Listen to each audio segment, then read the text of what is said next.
Bonjour, nous avons le plaisir de vous accueillir aujourd'hui à Cap d'Aille. Cap d'Aille est une ville de moins de 5000 habitants située sur le littoral des Alpes-Maritimes, à la frontière avec Monaco. Nous sommes bordés au sud par la mer Méditerranée et protégés au nord par la Tête de Chien, ce qui permet d'offrir une multitude d'activités sur la ville.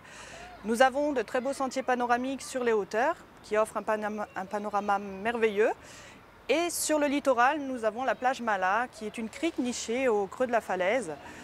Et de cette crique s'ouvre le sentier du littoral sur 3,6 km jusqu'à la plage Marquée, qui va être une plage un peu plus familiale et où vous trouvez notamment la base nautique et le port de Cap d'Aille.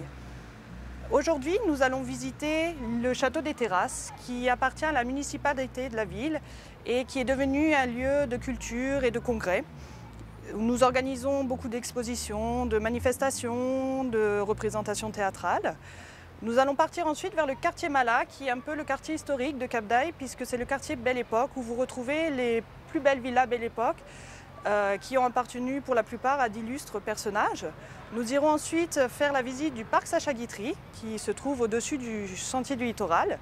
Et nous partirons ensuite sur ce sentier du littoral à la découverte alors de la faune méditerranéenne, mais aussi vous retrouverez de nombreuses villas Belle Époque. Nous finirons la visite de cette journée à la Villa Les Camélias, qui est le musée d'histoire locale de la ville, qui se trouve dans une magnifique villa Belle Époque. Voilà, je vous présente Lorraine, qui est notre guide pour la journée et qui va vous faire découvrir notre magnifique ville. Nous voici au château des Terrasses. Cette villa d'inspiration Belle Époque a été construite entre 1893 et 1896 pour le banquier londonien William Mendel. Elle a connu au fil du temps des hôtes très célèbres qui sont venus séjourner, notamment la famille impériale de Russie, le tsar Nicolas II et sa mère Maria Fedorovna. Nous voici sur une des terrasses du château des Terrasses. Nous sommes passés devant une œuvre de Moya parce que le château abrite assez fréquemment des expositions, mais aussi des concerts, des représentations théâtrales. C'est un lieu qui peut être loué pour des séminaires ou des conférences et mis à disposition pour tout autre événement. Nous allons poursuivre notre visite maintenant dans le quartier Mala pour découvrir toutes ces villas Belle Époque et notamment l'hôtel Eden. La villa Mirasol est la première villa que l'on découvre en partant dans le quartier Mala. Cette villa fut édifiée vers 1908 pour l'écrivain Gabriel Réval, qui est à l'origine du premier guide touristique sur la Côte d'Azur. En continuant notre parcours, nous découvrons maintenant la villa des Frères Lumière. Celle-ci, la Perle Blanche, a été construite pour les Frères Lumière qui venaient avec leur papa résider sur Cap d'Aille. Chacun avait leur propriété. Celle-ci est la plus grande, orientée vers l'Eden Résidence. À côté, la pergola a été détruite lors d'un bombardement de la Seconde Guerre mondiale et la villa Hélios est juste en contrebas. La villa a appartenu longtemps au ministère de l'Intérieur qui accueillait durant les étés des colonies de vacances, avec pour thème le cinéma.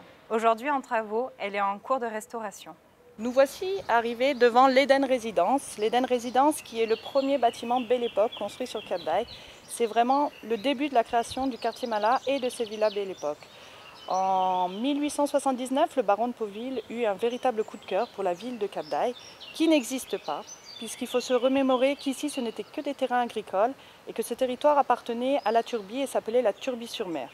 Le baron de Pauville a donc investi et il a acheté 21 hectares de terres agricoles qu'il a vendues au fil des années à ses relations et notamment à la haute bourgeoisie française, d'où la création de ce quartier et de ses nombreuses villas Belle Époque.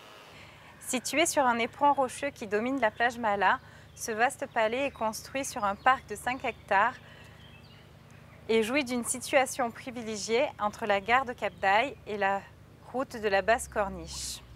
En 1910, une annexe sera créée. Dans le prolongement de l'Eden Résidence, ce sera l'Eden Palace. En 1947, l'hôtel sera vendu à un promoteur et divisé en appartements.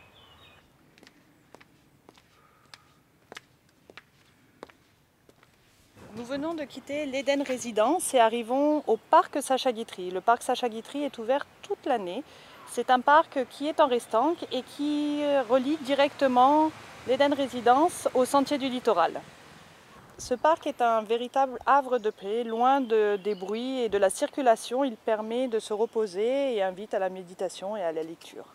Le parc Sacha Guitry se trouve sur l'ancienne propriété de la famille Boussac, qui avait la villa juste à côté, et qui fit don de 7 parties de terrain à la ville de Cap d'Aille.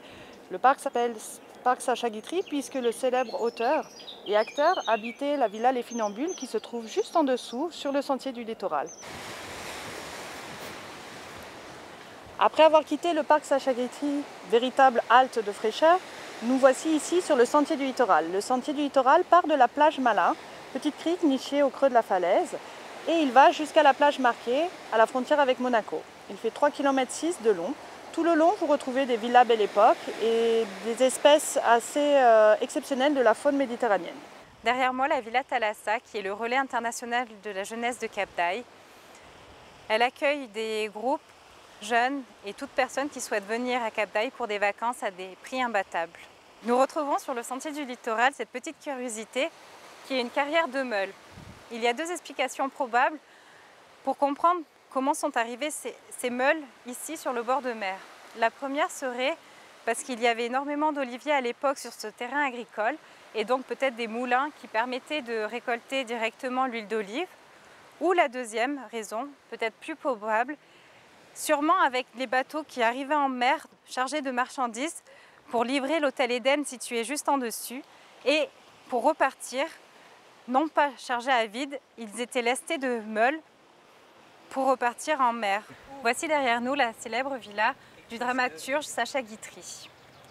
La villa Gioia Mia a été acquise par Sacha Guitry en 1927. Il la renomma quelques années plus tard la villa Les Funambules. C'est ici qu'il aimait séjourner avec ses épouses, dont Lana Marconi ou Yvonne Printemps, qui sera la dernière à se rendre à la villa. Sacha Guitry aimait venir à Cap d'Aille pour y trouver l'inspiration et écrire de nombreuses pièces de théâtre. Pour la petite anecdote, Sacha Guitry aimait faire savoir à ses voisins qu'il venait sur Cap d'Aille en demandant à son personnel de hisser sur le toit un mât avec ses initiales brodées ainsi que celles de son épouse juste avant son arrivée.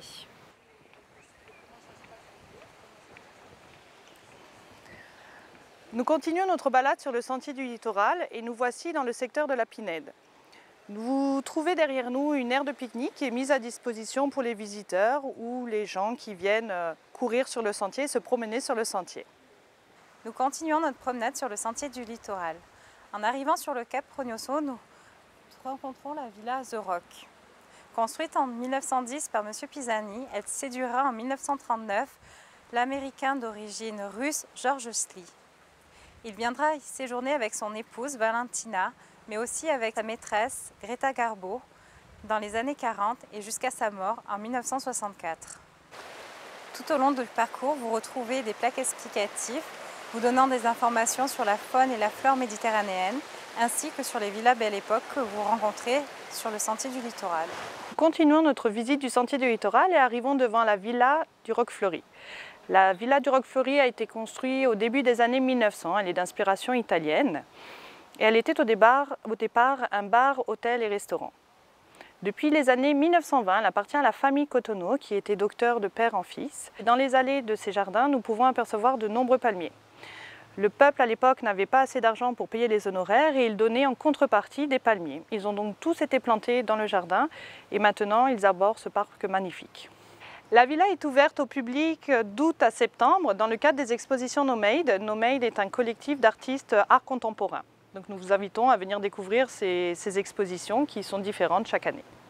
Nous voici devant la Pointe des Douaniers. La Pointe des Douaniers est le volcan éteint de Cap d'Aille. Vous pouvez remarquer la roche noire, l'andésite, qui est due à l'éruption d'un volcan qui a eu lieu il y a des millions d'années au large de Cap d'Aille. Sa roche noire tranche avec la roche habituelle que nous trouvons sur Cap d'Aille, qui est de la roche calcaire plutôt blanche et que nous trouvons notamment au niveau de la tête de chien. En arrivant au Cap Prognoso, vous avez la possibilité de continuer le sentier du littoral jusqu'à la plage Marquet ou de prendre la direction pour la Villa Les Camélias. La Villa Les Camélias est le musée d'histoire locale de la ville et qui abrite également une exposition de peinture du peintre basque Amiro Aroué. Vous avez également de temps en temps des expositions temporaires, soit dans les jardins, soit à l'intérieur du musée. La Villa Les Camélias est une villa Belle Époque qui a été construite au tout début du siècle. Le terrain a été acheté d'après les actes notariés en 1898 et on estime sa construction en 1900-1902. Elle est tout à fait représentative du style Belle Époque. On on a beaucoup d'éléments ici dans le quartier de la Pinède à Cap d'Aille. C'est évidemment une architecture passionnante parce qu'elle présente aussi ce qu'étaient les premières industries, le fer forgé, le verre. Donc vous avez ces très belles balustres qu'on retrouve en règle générale dans la plupart des architectures de la Riviera. Mais au-delà, le fer forgé, tous ces beaux windows, tous ces éléments de verrière qui nous disent effectivement qu'il y avait des industriels qui cherchaient à montrer la modernité au travers de ces architectures, mais aussi qu'on avait des villas qui étaient ouvertes l'hiver. Donc l'importance du verre, c'est aussi parce qu'on se protégeait du froid. Il faut rappeler que le tourisme à la Belle Époque, c'est un tourisme qui se développe l'hiver. Alors la Villa Les Camélias est un musée privé qui existe maintenant depuis juillet 2014. Nous avons 3 niveaux. Un premier niveau qui concerne l'histoire de la ville de Cap d'Aille avec de nombreuses archives et photographies noir et blanc.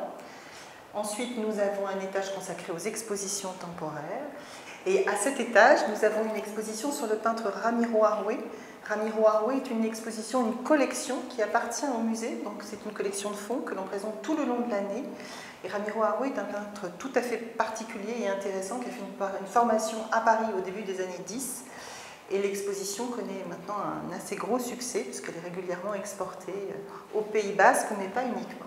Le musée d'histoire locale de Cap d'Aille. Au rez-de-chaussée, vous pouvez trouver d'anciennes photographies, mais également d'anciens manuscrits sur l'histoire de Cap d'Aille. Pour rappel, Cap d'Aille est une ville assez récente puisqu'elle a connu son indépendance en 1908, début du XXe siècle. Vous pouvez découvrir en arrière-plan les photos du château des Terrasses que nous avons visité ce matin, mais également des coupures de journaux lors de visites de personnages illustres qui sont venus en séjour sur Cap d'Aille. Lors de votre balade sur le sentier du littoral, vous pouvez découvrir la Villa Cappuccina. La Villa Cappuccina appartenait au Lord Beaverbrook et Winston Churchill aimait lui rendre visite. Il aimait beaucoup la lumière de Cap d'Aille et il a réalisé de nombreuses peintures, notamment sur la pointe des douaniers.